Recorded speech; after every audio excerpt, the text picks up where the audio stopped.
Hey everybody, I hope you're doing well. And if you're based in London, I hope you're enjoying this much-deserved glorious sunshine today.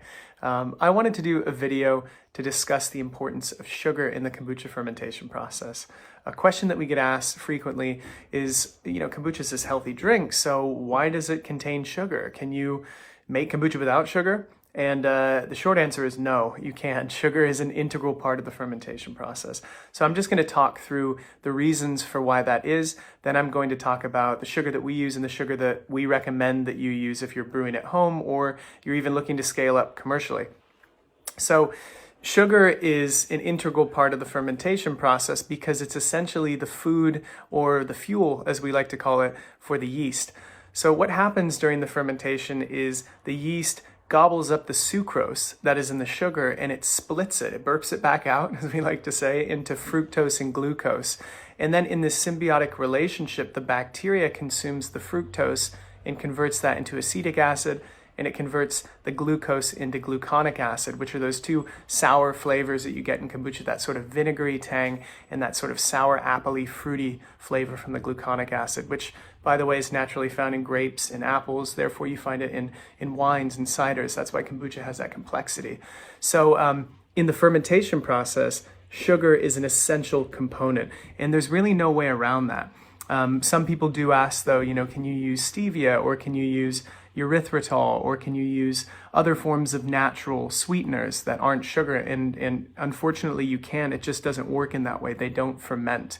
They don't provide the yeast with that food or that fuel to kickstart the fermentation process and convert those sugars into acids along with the bacteria.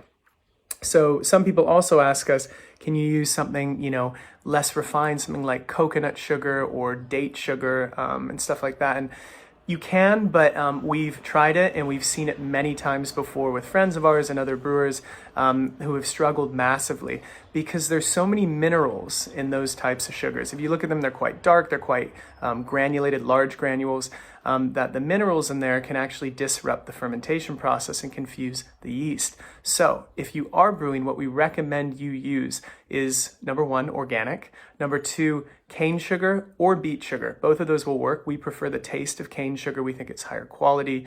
And what you actually want is the most refined sugar possible. So the smallest granules you can find. And this is where refined in this sense is actually a good thing, because refined means that there's less minerals, it's been processed a bit more, totally organically and sustainably, of course.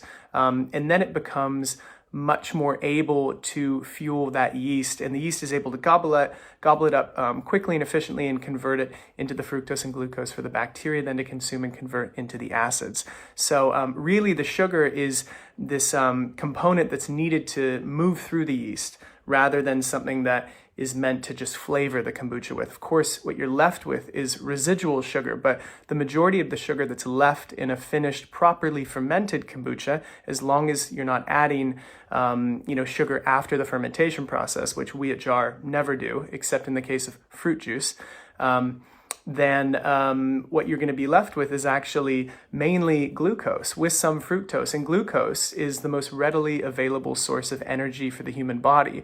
When people are running marathons and stuff like that, they have glucose tablets or those little gummies, and they are converted very efficiently into energy. So your body actually uses them and converts it into energy rather than storing them and processing them into fat.